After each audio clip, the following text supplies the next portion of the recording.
এই ওয়াকআপকে কেন্দ্র করে যে ওখানে একটা খারাপ পরিস্থিতি হয়েছিল এবং বিজেপি আরএসএস নানা কৌশলে দাঙ্গা লাগানোর চেষ্টা করেছিলেন এবং শুভেন্দু অধিকারী মিথ্যা করে প্রচার করেছিলেন স্টেট প্রেস কনফারেন্স করে যে আমি 50,000 লোক নিয়ে ওখানে আগুন লাগিয়েছি, দাঙ্গা লাগিয়েছি।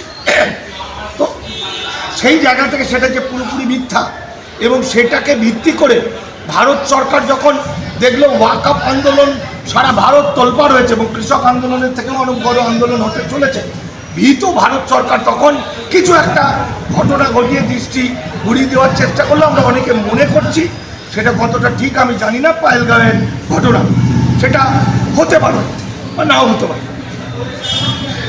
কিন্তু তারপর থেকে ওয়াকআপ আন্দোলনটা ঝাপ করে ভেঙে পড়ল। আসলে ওয়াকআপ আন্দোলনটা কেন? কোনো কিছু দাবি দাওয়ায়ের আন্দোলন কিন্তু ওয়াকআপ নয়। ওয়াকআপ আন্দোলন চাকরির আন্দোলন নয়, ওয়াকআপ আন্দোলন জিনিসপত্র দাম ভাড়া কমার আন্দোলন নয়, ওয়াকআপ আন্দোলনটা এই স্কুলের চাকরি মানে কি বলে ওই মাইনে বাড়ানোর আন্দোলন নয়, দিয়ে বাড়ানোর আন্দোলন নয়। ওয়াকআপ আন্দোলনটা মুসলিম জাতির অস্তিত্বের আন্দোলন। অর্থাৎ আমি একটা এখন বই লিখছি, এখন বইটার নাম হচ্ছে ইসলাম থেকে হিন্দুত্বকরণ, ওয়াকআপ একটি পদক্ষেপ। অর্থাৎ শত শত বছর ধরে প্রায় 1200 তারও বেশি সেই ইসলাম যখন মক্কা মদিনার প্রতিষ্ঠিত হওয়ার পর থেকে ইসলাম যখন সারা পৃথিবীতে ছড়িয়ে পড়ল, সেই সময় 1200-1300 খ্রিস্টাব্দে যখন ভারতবর্ষে ব্যবসাদারদের সঙ্গে আরব দুনিয়ার ব্যবসাদারদের সঙ্গে নদীপথে ধর্মগুরুরা ইসলাম ধর্মাবলম্বীরা আমাদের কি বলে যত আমাদের কি বলে মুসলিম ধর্মগুরু যারা আমাদের ইমাম মুয়াজ্জিন থেকে আরম্ভ করে যারা আসতেন এবং তারাই তো ইসলাম ধর্মকে প্রচার করেছিলেন এবং এই ভারতবর্ষের মানুষ ইসলাম ধর্মাবলম্বী হয়েছিলেন। ঠিক সেই সময় থেকেই কিন্তু ওয়াকআপ সম্পত্তি শুরু হয়। সেই সময় থেকে কিন্তু ওয়াকআপ সম্পত্তি মানে দেবতার সম্পত্তি, আমাদের হিন্দুদের যেমন দেবত্ব সম্পত্তি ওদের সম্পত্তি। সেই সময় সেখান থেকে যে মসজিদ তৈরি হলো, প্রার্থনা সভা, সেই মসজিদকে কেন্দ্র করে সমাজ তৈরি হলো, সেই সমাজের প্রয়োজনে আল্লাহর সম্পত্তিতে মক্তব হলো, মাদ্রাসা হলো মানে স্কুল হলো, কবরস্থান হলো, তাই তো বিভিন্ন রকম যে আল্লাহর সম্পত্তির ওপর মুসলিম ধর্মাবলম্বী মানুষদের জন্য যে প্রতিষ্ঠানগুলো তৈরি হলো, আস্তে আস্তে আস্তে মুসলিম সমাজ তৈরি হলো। তো সেই মুসলিম সমাজ তৈরি হলো বিশেষত বিশ্বাসের উপর ভিত্তি করে, যে কারণে তখনকার সেই মসজিদ বক্তব্যগুলো বেশিটাই কোনোটা রেকর্ড নেই, লিখিত নেই। আজকের তারিখ পর্যন্ত 99% ওয়াকআপ সম্পত্তি এরকম রেকর্ড নেই। তাহলে মুসলমান ধর্ম তাই তো ইমানের উপর ভিত্তি করে, যে কারণে আজকে নরেন্দ্র মোদী বিজেপি সরকার কায়দা করে বললো যেগুলো রেকর্ড নেই, 23 সালের মধ্যে যেগুলো রেকর্ড করেনি, লোকে জানে না, সেইগুলো সব সরকারের হয়ে যাবে।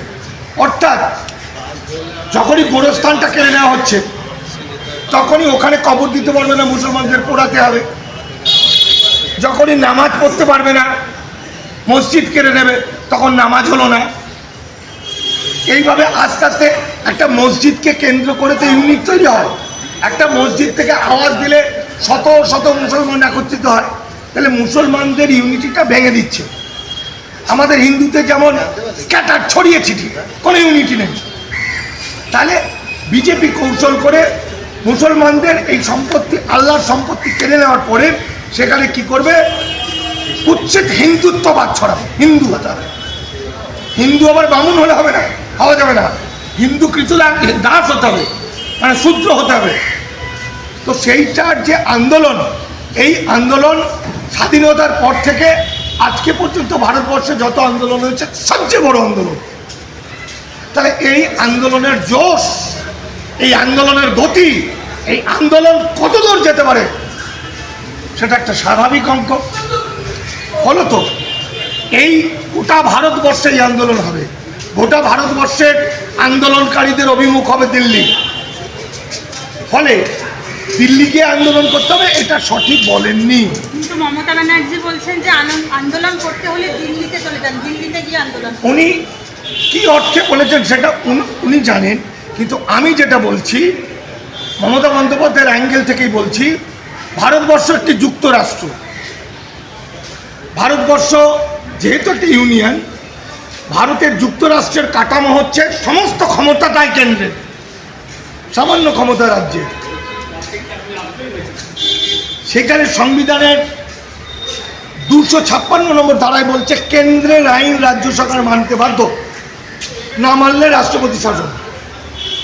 তাহলে হয় রাষ্ট্রপতি শাসন অথবা মামলা করো। তাহলে ওয়াকআপ আন্দোলনের বিরুদ্ধে মমতা ব্যানার্জির পার্টির 2 জন এমপি মামলা করেছেন সুপ্রিম কোর্টে। তাদের বাবার ক্ষমতা ছিল না যদি মমতা ব্যানার্জি মত না দিত। তাহলে প্রকারান্তে মমতা ব্যানার্জি মামলা করতে উৎসাহ দিলেন। আবার পরশুদিন মমতা ব্যানার্জি এই বক্তব্যটা দিয়েছেন যে আন্দোলন এখানে করবেন না। গতকাল আমি সন্দেশখালিতে হাজার হাজার লোকের মধ্যে বক্তব্য রেখে এলাম। আমাকে ওখানে চারিদিকে বিজেপি বর্ডার এলাকা উদ্বাস্তু, আমাদেরকে রক্ষা করার জন্য পশ্চিমবঙ্গের পুলিশ আমাদের গার্ড দিয়ে নিয়ে এলো, এগিয়ে দিল। তাহলে দুটো ছবি, একদিকে মুখ্যমন্ত্রী বলছেন যে এখানে আন্দোলন করতে পারবেন না, আমার চেয়ে বড় শত্রু হবে না কেউ। আরেকদিকে মুখ্যমন্ত্রী যে দপ্তরের প্রধান মন্ত্রী, সেই দপ্তরের পুলিশ আমাদের পাহারা দিচ্ছে। কেমন লাগছে না? শুধু তাই নয়, কলকাতায় গোটা পশ্চিমবঙ্গে কালকে অন্তত 20 জায়গায় এরকম প্রোগ্রাম হয়েছে, আজকে অন্তত 50 জায়গায় আছে। প্রতিটি জায়গাতেই তো ওয়াকআপ নিয়ে হচ্ছে। তাহলে কি এটা নয় যে মুখ্যমন্ত্রী কৌশল করে লাঠিও ভাঙলো না, সাপও মরল? এটা হতে পারে মুখ্যমন্ত্রী জেনে শুনে আইনও বাজলো, যুক্তরাষ্ট্রীয় কাঠামো যেমন এনআরসির সময় করেছিলেন, আবার কায়দা করে আমাদের আন্দোলন করার সুযোগ করে দিল। যদি সুযোগ না দিত তাহলে সমস্ত থানা পারমিশন দিত না, থানা পুলিশ পাঠানো পারমিশন দিত না, একটা মিছিল হতো না, একটা মিটিং হতো না। তাহলে মুখ্যমন্ত্রী যদি কৌশল করে, আমরা যারা আন্দোলন করছি, ওয়াকআপ আন্দোলনের যারা নেতৃত্ব দিচ্ছে, তাদেরও কৌশল করে চলতে হবে। যুদ্ধ চলছে মুসলিমদের সঙ্গে। ভারত সরকারের যে মুসলিম সন্তানদের উপর ভারতের রাষ্ট্রযুদ্ধ ঘোষণা করেছে, এটা যুদ্ধই বলবো। সেখানে কৌশল, শত্রু আমার মিত্র। আমি চিৎকার করে বলে দিলাম তৃণমূল আর বিজেপি সমান, দুজনকেই রাগিয়ে দিলাম। অর্থাৎ ছাদের উপর থেকে ঢপাস করে লাভ মারলাম, মাথাটা ফটাস করে ফেটে গেল, আর আন্দোলন করতে পারলাম না, রাস্তায় বেরোতে পারলাম না। হবে না বন্ধু। বুদ্ধি খাটিয়ে কৌশল করে আন্দোলনের নানা ছকে, নানা রকম পদ্ধতিতে আন্দোলন করতে হবে। আন্দোলন মানেই রাস্তায় করতে হবে মানে নেই, আন্দোলন মানেই অনেক লোককে জড়ো করে করতে হবে মানে নেই। কারণ ওয়াকআপ আন্দোলন এমনই একটা আন্দোলন, ওয়াকআপ আন্দোলনের মাধ্যমে যদি এই আইনকে পরিবর্তন করা না যায়, তাহলে ধর্মভীরু মুসলমানরা আজকে যেভাবে বৌদ্ধ ধর্মকে ধ্বংস করে দেওয়া হয়েছে, ঠিক একইভাবে ইসলাম ধর্ম ধ্বংস হয়ে যাবে। আস্তে আস্তে সমস্ত মসজিদ, সমস্ত মাজার, সমস্ত মক্তব, সমস্ত গোরস্থান নিয়ে কুৎসিত একটা ঘৃণ্য, একটা তথাকথিত একটা ভয়ঙ্কর হিন্দুত্বের দিকে নিয়ে যাবে, যে হিন্দুত্বের সঙ্গে প্রকৃতপক্ষে হিন্দুর কোনো সম্পর্ক নেই। প্রকৃতপক্ষে হিন্দুর সঙ্গে মুসলমানের কোনো বিরোধ কোনোদিন ছিল না। হিন্দু মুসলমান ওরা একই বৃন্তে দুটি কুসুম, হিন্দু মুসলমান। প্রকৃত হিন্দুরা মানবিক, প্রকৃত হিন্দুরা গণতান্ত্রিক, ধর্মনিরপেক্ষ, মানবতার কথা